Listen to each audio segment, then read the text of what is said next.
Assalamualaikum warahmatullahi wabarakatuh.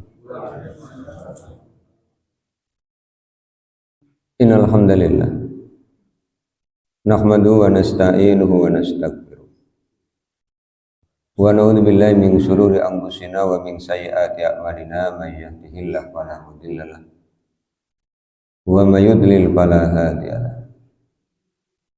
Asyhadu an la ilaha illallah wahdahu la syarika lahu wa anna Muhammadan abduhu wa rasuluh. Allahumma shalli ala Muhammad wa ala ali Muhammad kama shallaita ala Ibrahim wa ala ali Ibrahim wa barik ala Muhammad wa ala ali Muhammad kama barakta ala Ibrahim wa ala ali Ibrahim innaka Hamidum Majid. Bapak dan Ibu yang mudah-mudahan dirahmati oleh Allah. Syukur alhamdulillah malah senantiasa kita panjatkan kehadirat Allah Subhanahu wa taala atas limpahan nikmat yang telah Allah berikan pada kita. Salawat, salam dan keberkahan kita mohonkan kepada Allah agar senantiasa tercurah kepada Rasulullah Muhammad sallallahu alaihi wasallam dan keluarganya, sebagaimana Allah telah mencurahkan salawat, salam dan keberkahan kepada Nabi Ibrahim alaihissalam dan keluarganya. Bapak dan Ibu yang mudah-mudahan dirahmati oleh Allah. Melanjutkan kajian tafsir Al-Quran masih di surah An-Nisa. Pagi hari ini kita akan kaji ayat 2 sampai dengan ayat yang keempat.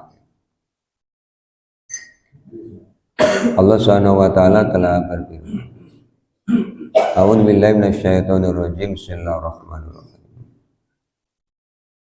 Wa atul yatama amwalahum wa la tatabaddalul khabisa bit-thayyib wa la ta'kulu amwalahum ila amwalikum innahu kana huban kabira. Wa atul yatama, dan berikanlah oleh kalian kepada anak yatim amwalahum, harta mereka.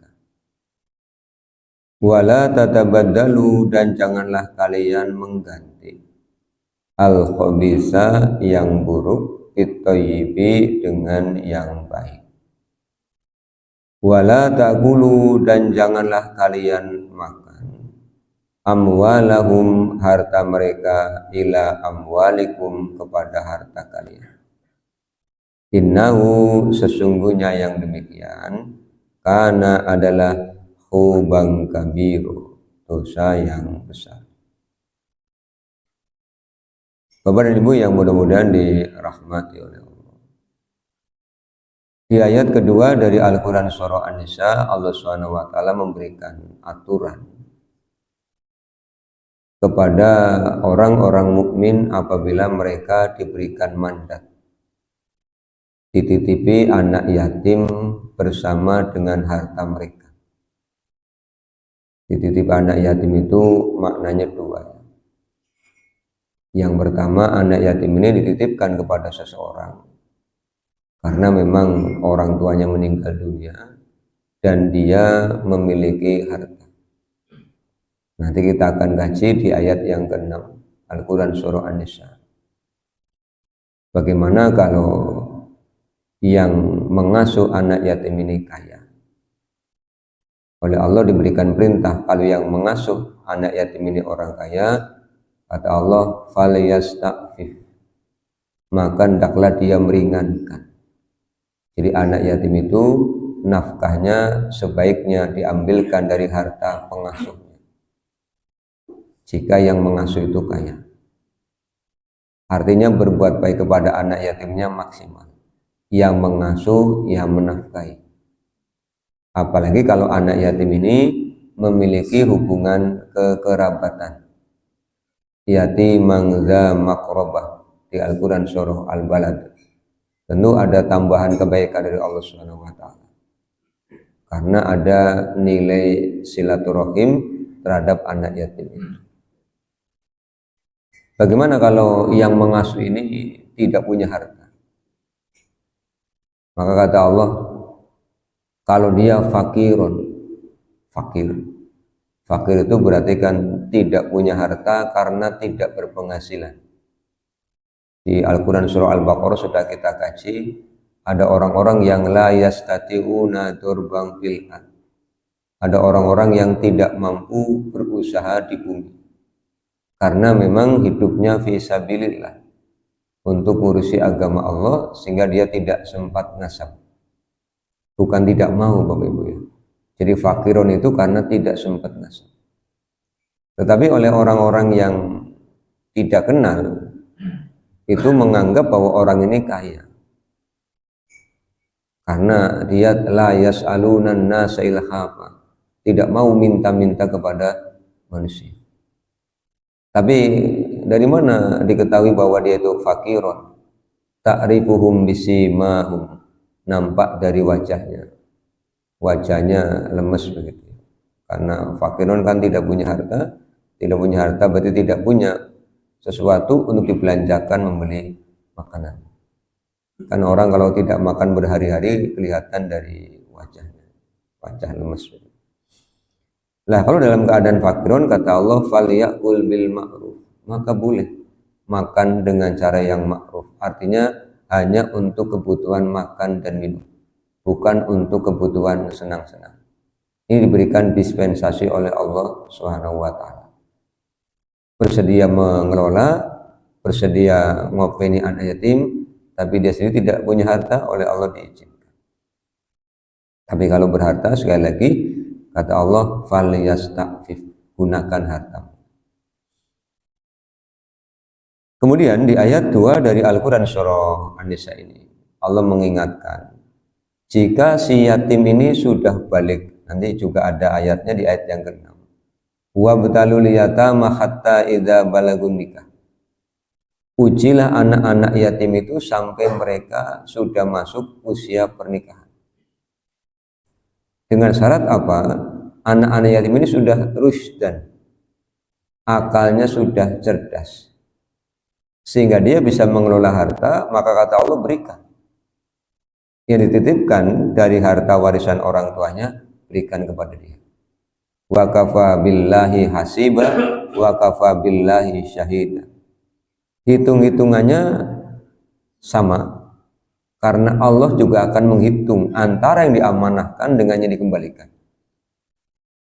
Jangan sampai dititipi sawah misalnya 1 hektar, kemudian dikembalikan pada anak yatim setengahnya, atau 3/4-nya, atau sepersekiannya. Itu Allah menghitung, berarti ada yang disembunyikan. Kemudian Allah juga mengingatkan, wa kafa billahi syahida, cukuplah Allah sebagai saksi. Ketika menerima anak yatim dengan hartanya, Allah sebagai saksi. Ketika mengembalikan harta kepada anak yatim ini, Allah juga sebagai saksi. Sehingga menjadi pengendali yang efektif untuk tidak menyembunyikan. Ini perintah yang pertama adalah menyerahkan harta itu secara utuh. Kemudian di ayat 2 ini Allah menyampaikan larangan. Wala tatabaddalul khabitsa bit-thayyib.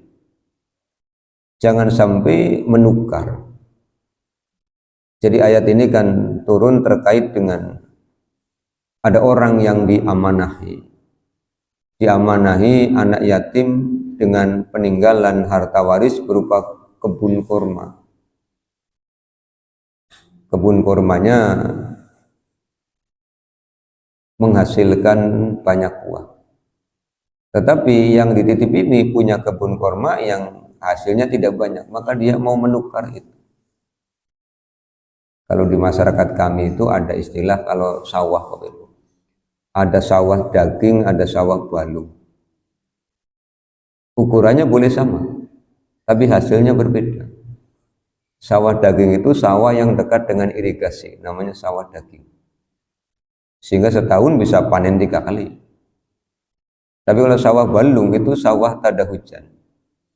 Setahun panen ya sekali, nunggu rahmat Allah berupa hujan.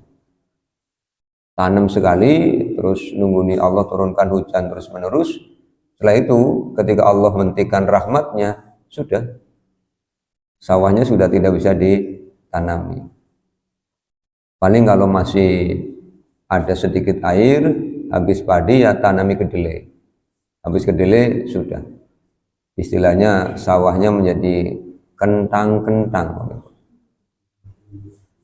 Bukan tanami kentang, tapi kentang-kentang. Tahu Mi? Kentang-kentang tahu? Bukan dah. Tidak ada yang ditanami ya, bukan kentang-kentang itu tanami kentangnya dua-dua. Jadi ada istilah-istilah yang dalam bahasa Indonesia tidak ditemukan. Ini sampai karena kalau sudah Allah hentikan hujannya, ya tanahnya pada meledak begitu. Kalau pada meledak, apa yang mau ditanam? Itu namanya sawah balu. Meskipun ukurannya sama, tapi nilai jualnya beda. Kalau misalnya sawah daging itu 1/4 bau, harganya 80 juta, ya ini paling setengahnya. Atau banter-banternya ya 2/3-nya dari sawah daging. Ya seperti ini tidak boleh ditukar. Oleh Allah diingatkan ya, hati-hati dengan harta anak yatim, jangan sampai menukar milik pengasuhnya yang buruk ditukar dengan milik anak yatim yang baik. Wala ta'kulu amwalahum ila amwalikum. Pesan yang ketiga dari Allah, jangan sampai kalian makan harta anak yatim. Ini juga nanti diingatkan di Al-Quran surah An-Nisa ayat 10. Di ayat yang ke-10 dari Al-Quran surah An-Nisa Allah menyampaikan, Innal ladzina ya'kuluna amwalal yatama dzulman innama ya'kuluna fi butunihim nar wa sayaslawna sa'ir. Sesungguhnya orang-orang yang makan harta anak yatim dengan cara yang dolim. Yang dolim itu artinya cara yang tidak diizinkan oleh Allah. Mengasuh anak yatim, anak yatimnya punya harta, hartanya malah dimanfaatkan oleh yang ngasuh. Sampai-sampai yang ngasuhnya gemuk, sehat, yatimnya kurus, meriang. Namanya dulma. Maka saya ingin berpesan pada Bapak dan Ibu yang hadir pada pagi hari ini atau yang menyimak kajian kami.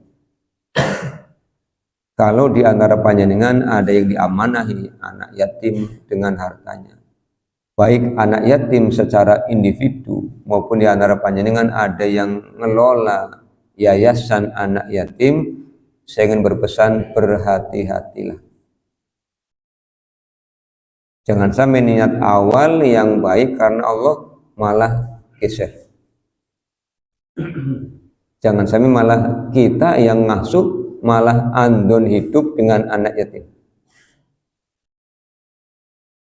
Maka ketika kita punya yayasan misalnya, mengelola yayasan untuk anak yatim, maka dibedakan. Ketika ada orang yang datang misalnya, kemudian kita tanya, Bapak mau infak? Ya. Mohon maaf, kami perlu sampaikan misalnya di tempat kami itu ada 2 jenis infak. Ada infak untuk anak yatim dan ada infak untuk operasional. Lah operasional nanti yang untuk nafkahi orang-orang yang bertugas ngurusi anak yatim ini. Atau yang ketiga ada infak umum, ini lebih luas lagi nanti penggunaan. Donaturnya bilang, oh iya sudah kami siapkan Bapak.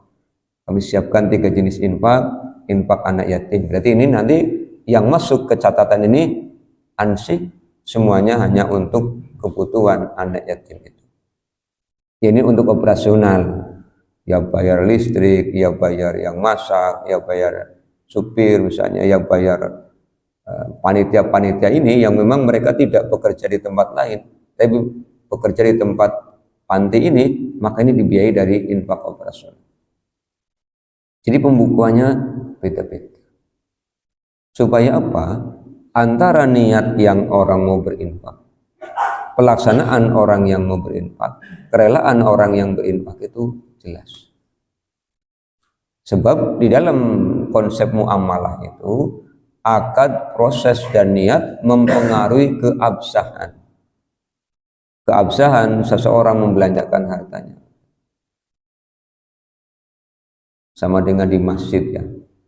Ada kotak infak, tulisannya infak masjid. Ya berarti untuk kepentingan kebutuhan masjid.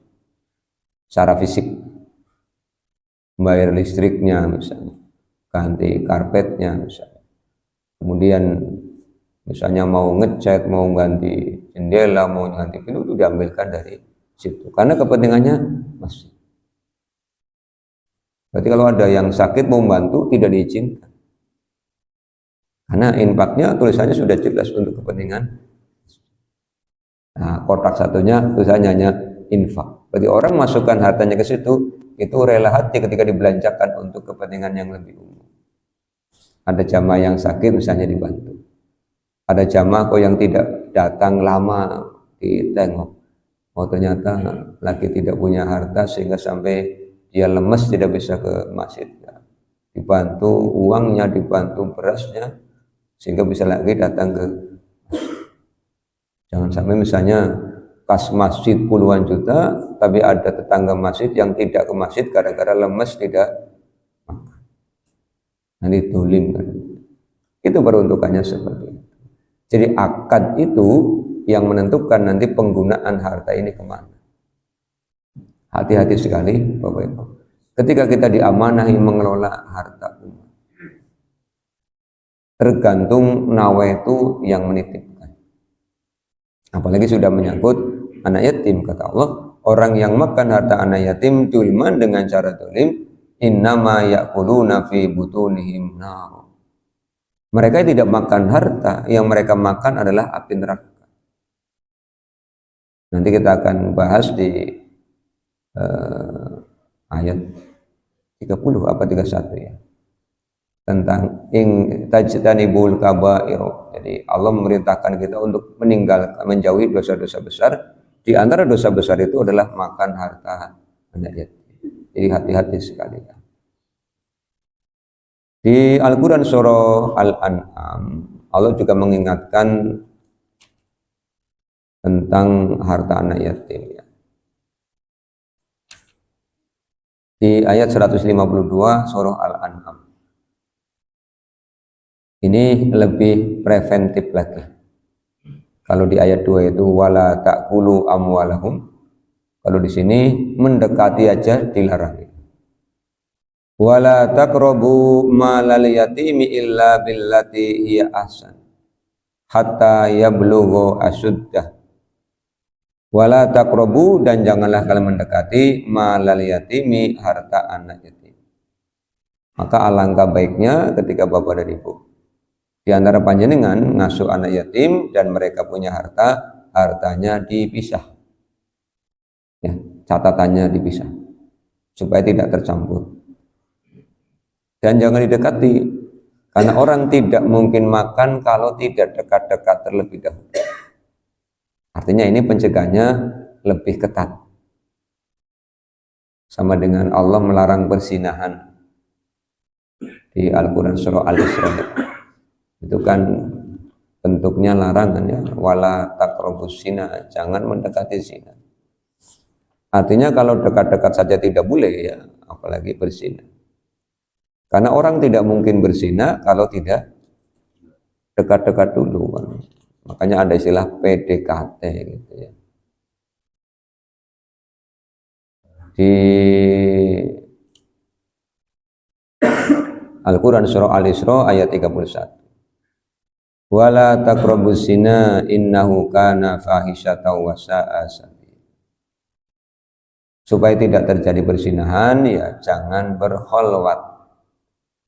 Jangan laki-laki perempuan berdua di tempat yang sunyi. Rasul mengingatkan ya, tidak halal seorang laki-laki membersami seorang wanita tanpa mahramnya. Nah ini yang kadang-kadang orang-orang yang masih muda, tidak hanya muda ya Pak, tua juga masih bisa ya. Kira-kira kayaknya dengan yang sudah 17 tahun ke atas, lebihnya banyak, kira-kira masih digoda begitu. Aman ya? Yang di atas 60 kira-kira aman apa tidak? Aman. Aman, Bi? Aman ya? Tapi kayaknya tidak jaminan ya Pak. Selagi meripatnya masih awas ya masih bisa digoda. Maka jangan berhormat. Termasuk saya ingin titip pesan begini. Kadang-kadang ada pemahaman keliru. Laki-laki kalau sudah mengkhitbah wanita itu rasanya sudah rada-rada halal. Belum halal. Halal itu kalau sudah saya terima nikahnya dan kawinnya fulana binti fulan. Nah itu ya baru halal. Kalau khitbah itu belum halal. Jangan kalau merasa sudah hitbah terus calon istrinya dibawa ke sana kemari, boncengna, cekelane kayak anaknya karo bapaknya, kenceng, itu dosa. Darani orang dosa, itu dosa.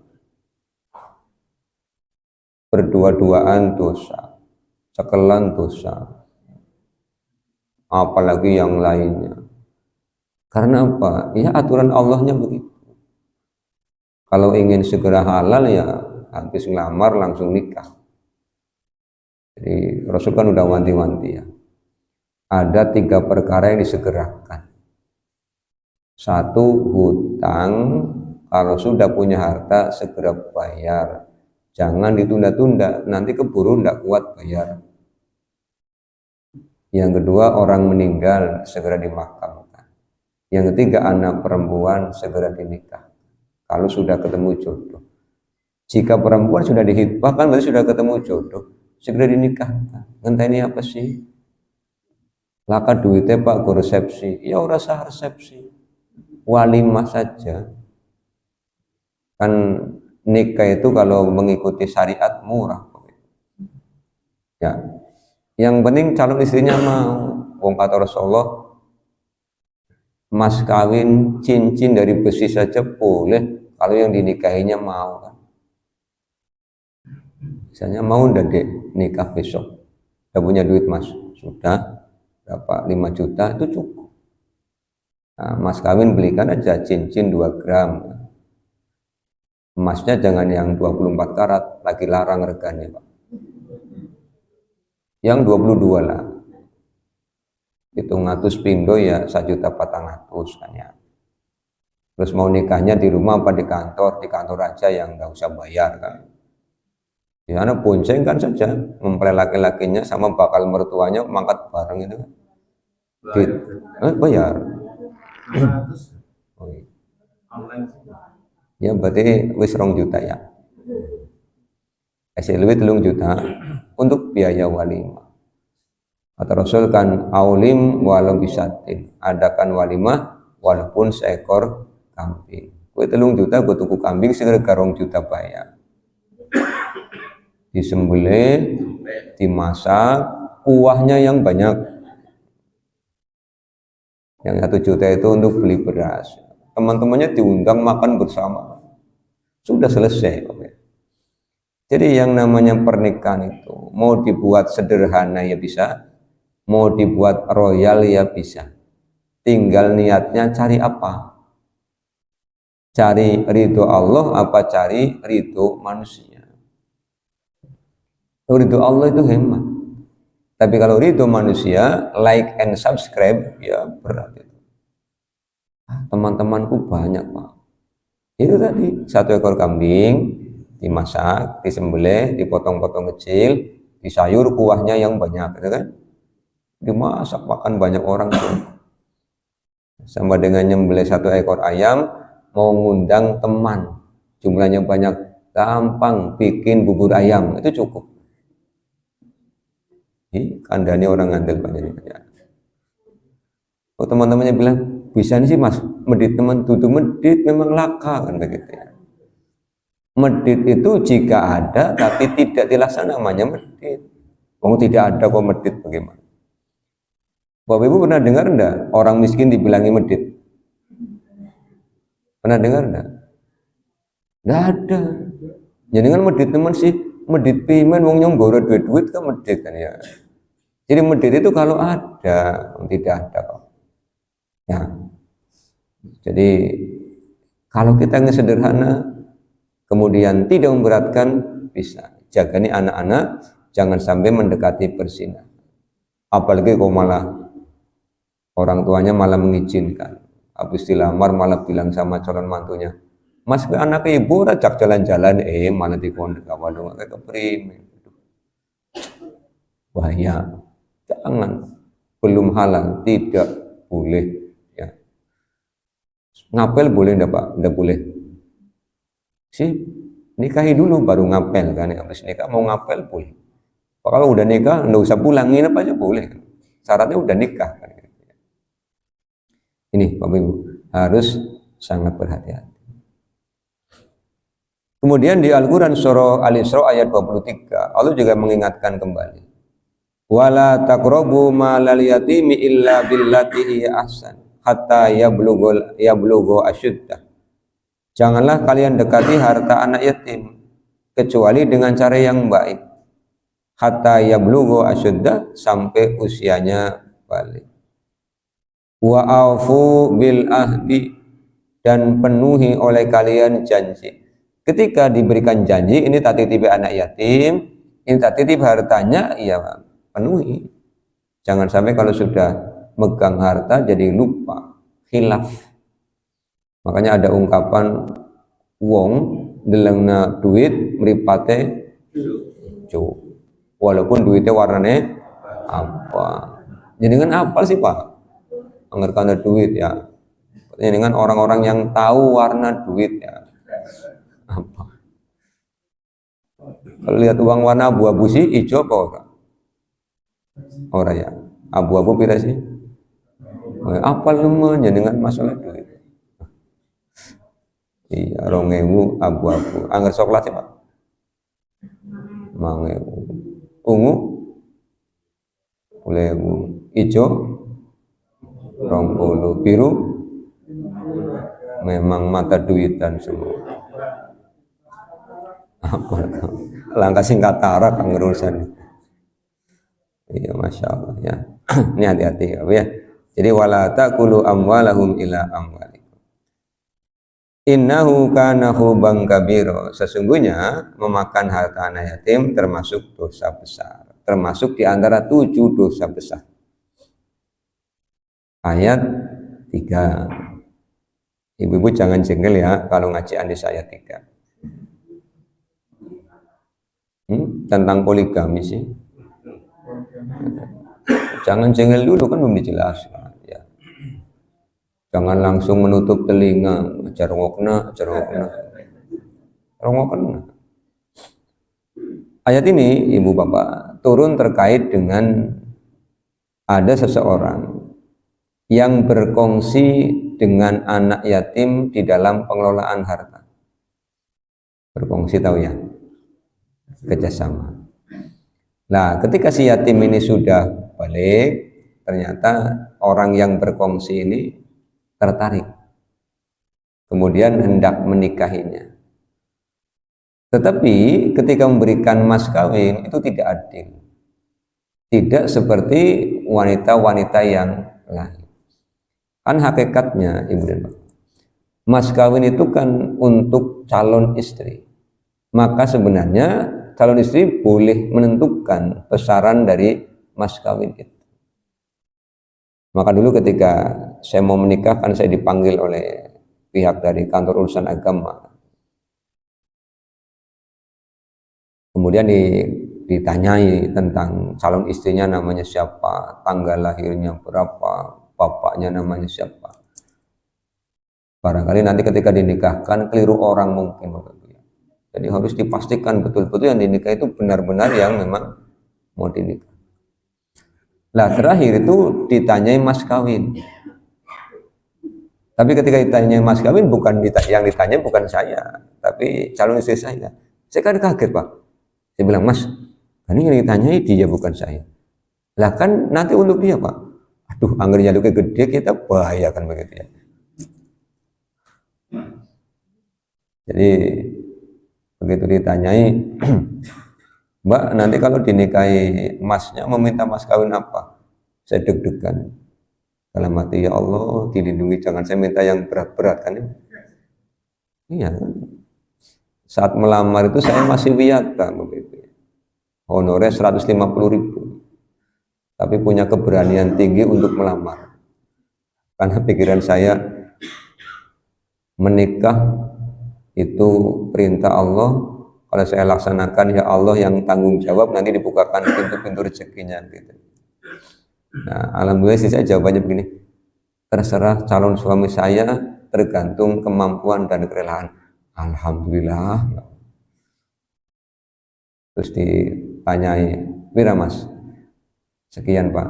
"Bagaimana Mbak?" "Nggih, alhamdulillah." "Mana ya Pak?" "Alhamdulillah."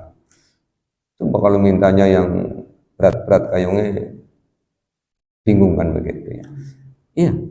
Nah ini kejadian ini si wanitanya tidak ditanyai, tahu-tahu diberikan mas kawin yang ala kadarnya. Karena punya hubungan kongsi tadi.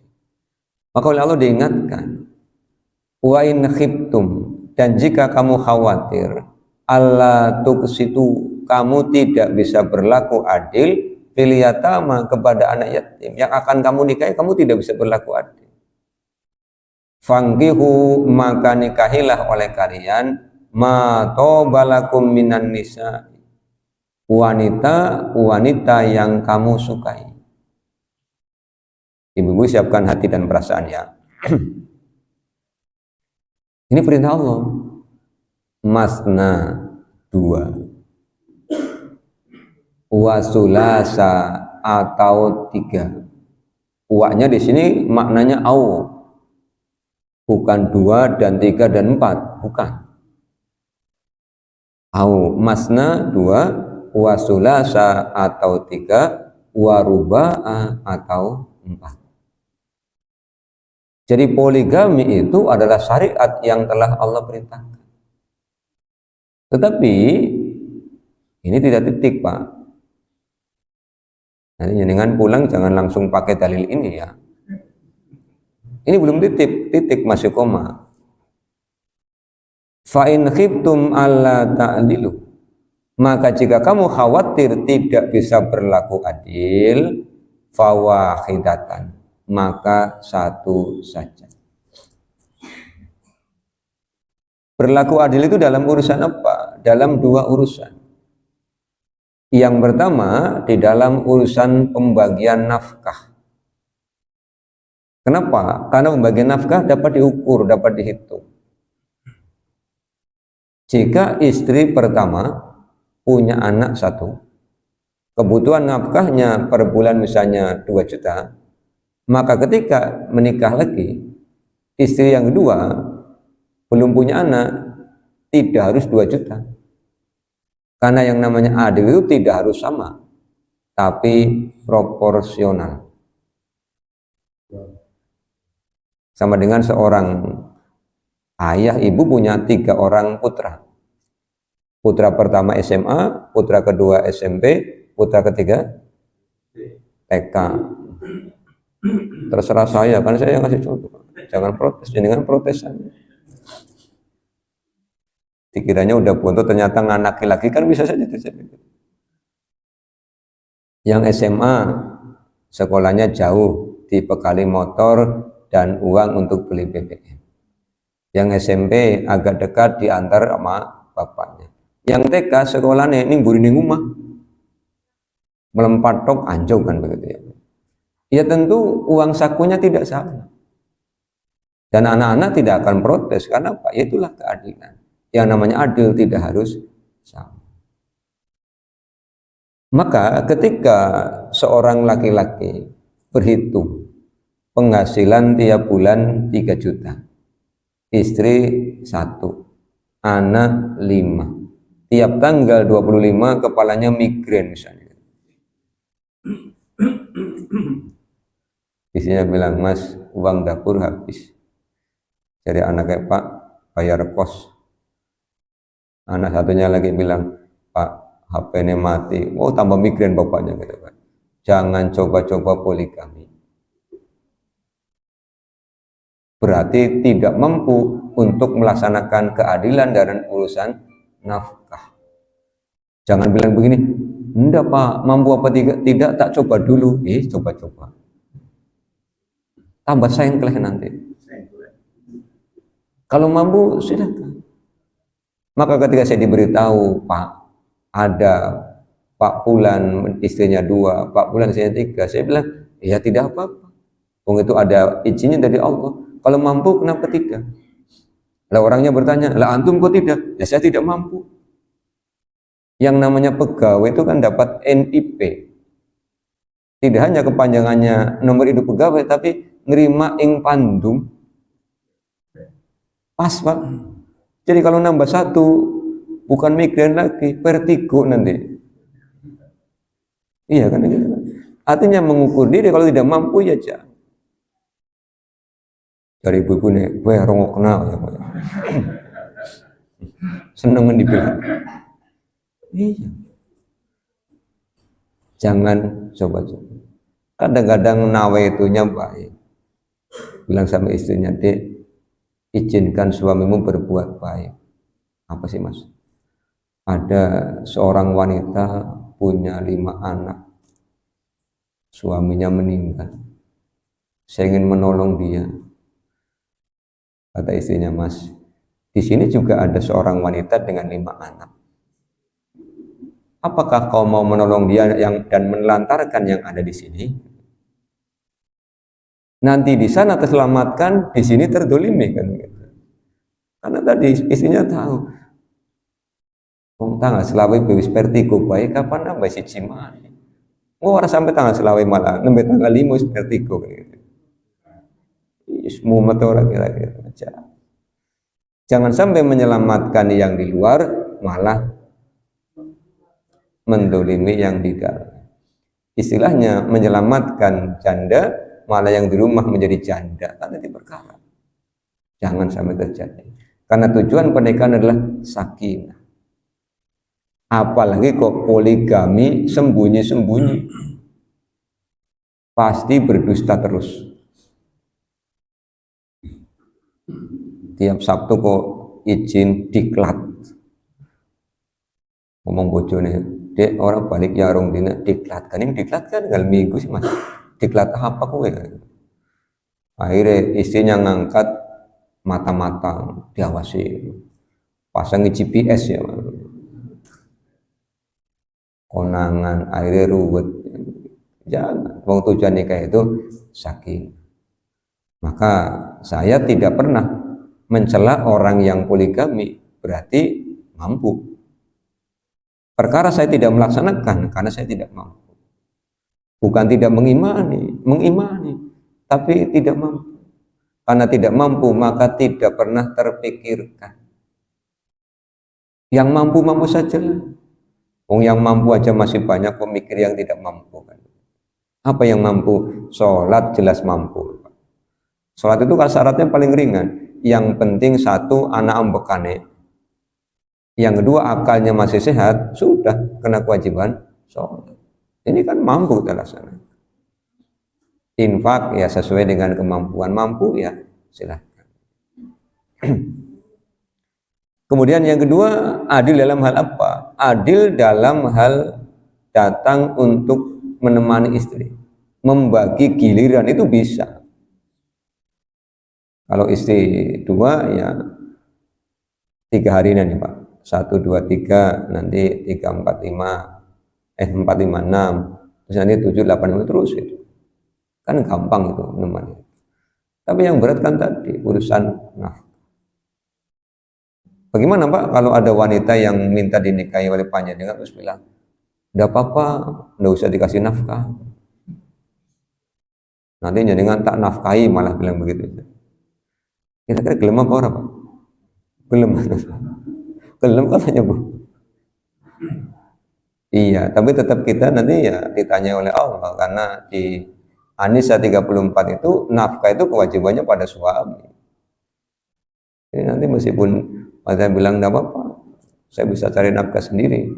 Tapi kena ayat ar-rijalu qawwamuna 'alan nisa'i bima faddalallahu ba'dahum 'ala ba'din wa bima anfaqu min amwalihim. Kena ayat ini nanti. Maka ya kalau di antara bapak-bapak berniat karena punya kemampuan, dipikirkan dengan seksama dan dalam tempo yang panjang. Singkat-singkatnya. Ini perkara besar, jangan dipikirkan sih, perkara besar. Kembali prinsipnya tadi, tujuannya apa sih? Sakinah, ketenangan. Jangan sampai ketika satu istri tenang, ketika dua istri malah prahara. Akhirnya ning bojo tua ditolak, ning bojo enom ora diurusi. Kafiran. Itu bahasa Arab apa bahasa kita ya Pak? Dari kata kafirun maksudnya ini kafiran ya. Kafiran. Orang mana orang men. Apalagi wis mulai meriang-meriangan. Aduh. Dari bojo tuane mana ning bojo enom. Jadi bojone ngomong lah orang pan ngurusi sing meriang pan balik maning pulangkan saja pada orang tuaku wis pada mati wong tuane. Melu anaknya jengkel kabeh bungane sama bapak bojo maning aduh berat Pak. Ya, jadi kalau tidak mampu jangan dipaksakan. Yang mampu silakan. Ya. Ibu-ibu juga saya pesan ya, jangan menolak ayat ini karena ini aturan dari Allah. Tapi kalau suami lendang-lendang mengarah ke poligami, ya ibu-ibu berikan pemahaman, Pak, jenengan bisa adil enggak? Nah, kalau tidak bisa ya jangan. Nanti jenengan malah dolim. Ya. Jawab dengan penuh kelembutan. Jangan suami gelendang-gelendang mau poligami langsung bilang, Bapak mau nikah lagi, pilih aku atau aku.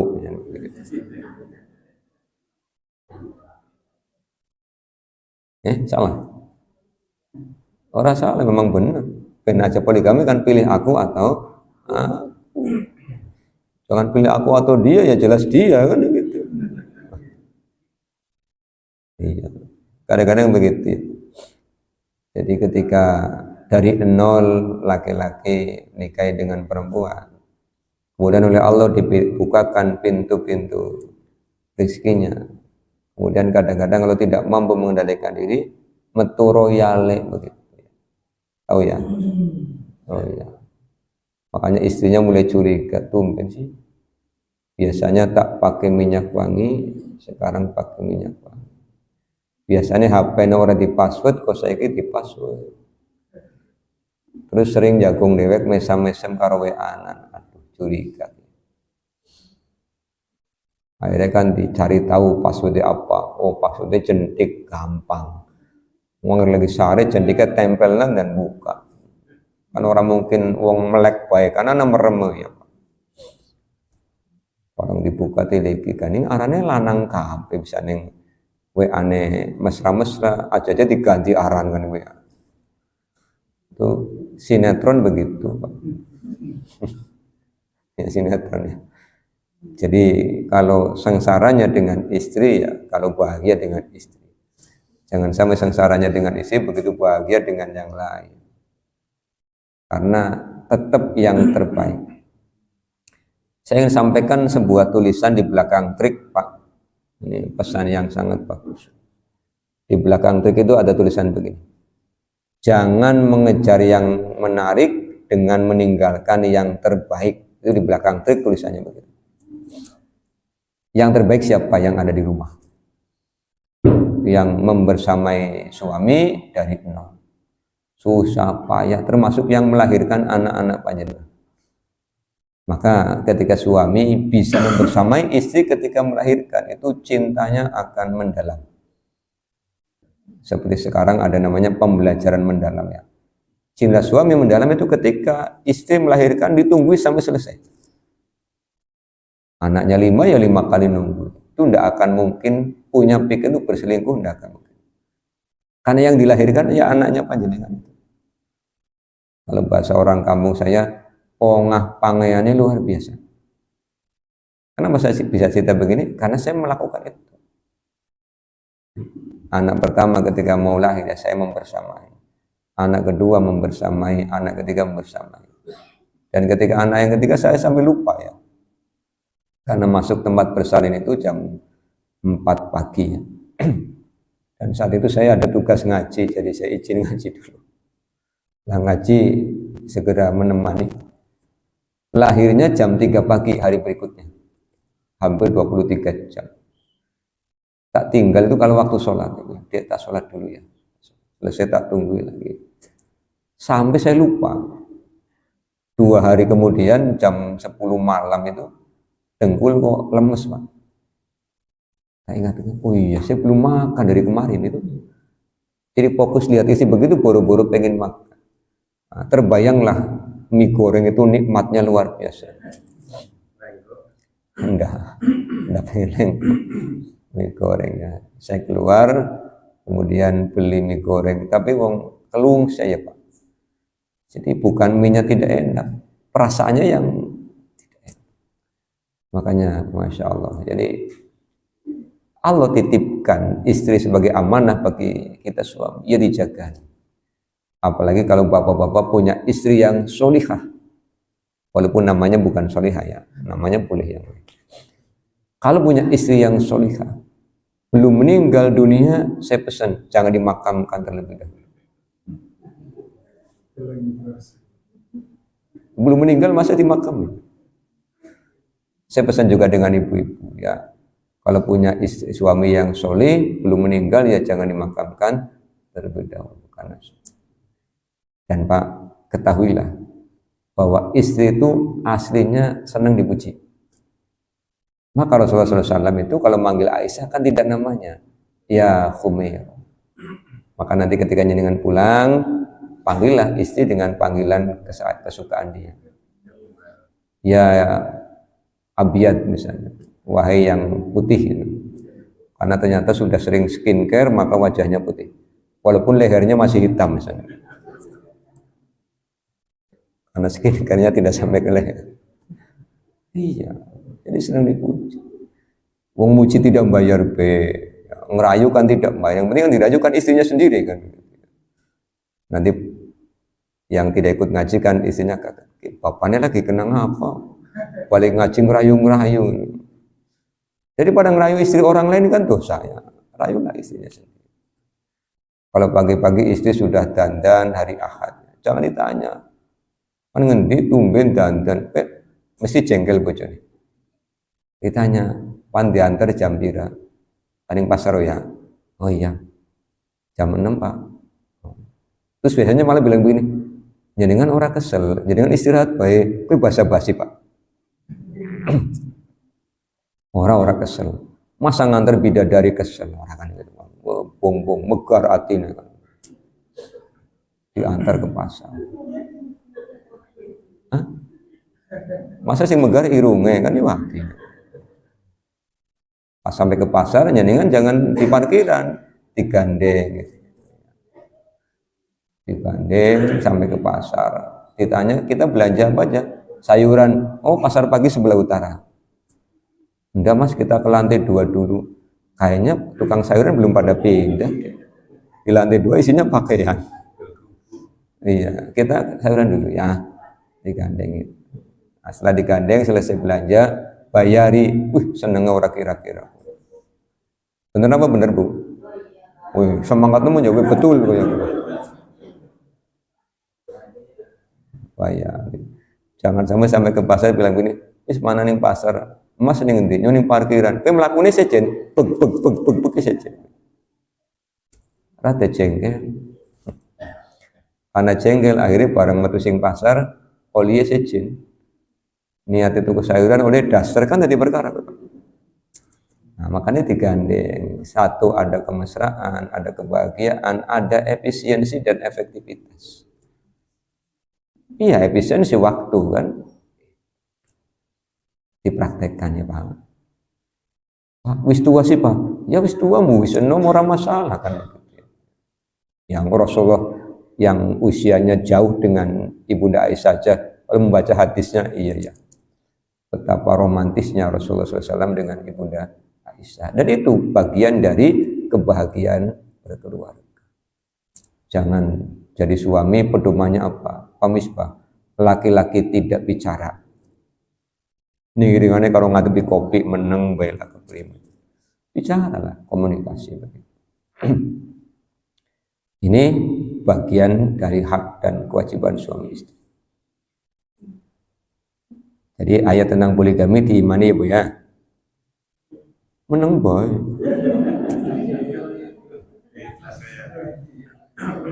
Iya Pak, yang penting jangan suami saya, jawabannya begitu.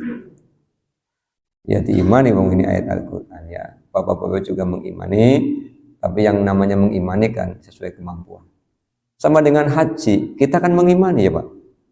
Kenapa tidak berangkat? Tidak mampu. Korban, mengimani kan? Kenapa tidak korban? Tidak mampu, ya sama dengan poligami. Mengimani, kenapa tidak melaksanakan? Tidak mampu. Kalau mampu ya silahkan. Ya. Aw ma malakat aimanukum, atau hamba saya di antara kalian.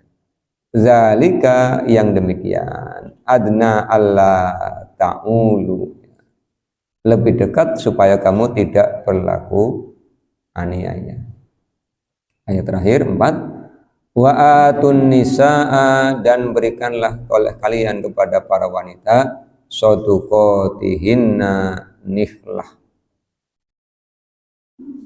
Sodukoh mas kawin, nihlatan kerelaan.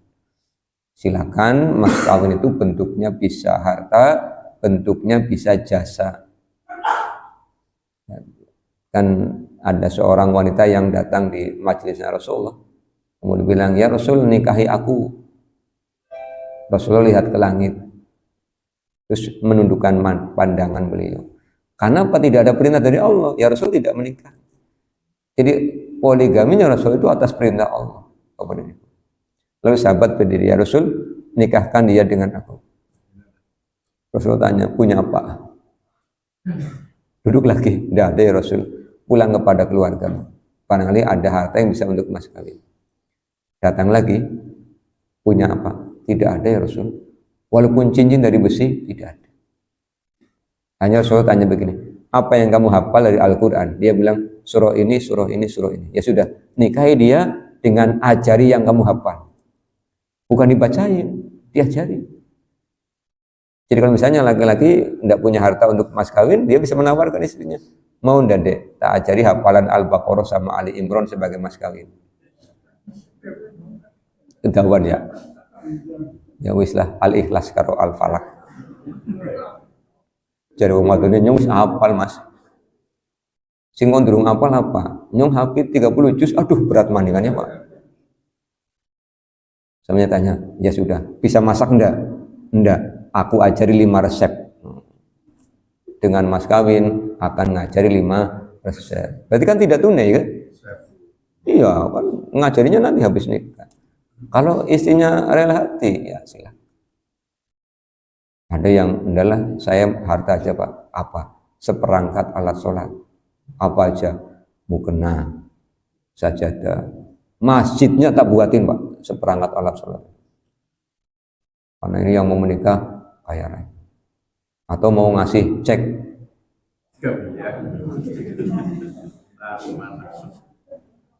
Aja ngurui ya Pak. Kalau enggak ada ya jangan maksa. Kadang-kadang pengen kelihatan keren jebulit tadi perkara. Sesuai kemampuan aja. Biasanya istri mau enggak dikasih emas ya. Berapa gram sesuai kemampuan. Mau enggak dikasih uang? Mau. Berapa? Ya sesuai dengan kemampuan. Dibicarakan. Ini sadaqah. Kemudian apa yang Allah sampaikan? Fa in tibna lakum an syai'im minhu, maka jika mereka menyerahkan kepadamu dari mas kawin ya, nafsan dirinya, fakuluhu, maka makanlah oleh kalian hani ammari'ah, hani ammari'ah, pemberian yang sedap lagi menyenangkan. Misalnya suami menikahi istri itu dengan mas kawin 1 juta rupiah ya. Tidak usah besar-besar Pak. Nyontohnya gede-gedenya dengan jengkel mania. Nah setelah selesai nikah, kemudian pagi hari suami bilang begini, dek tak pamit ya. Kemana mas? Saya mau mencari pekerjaan.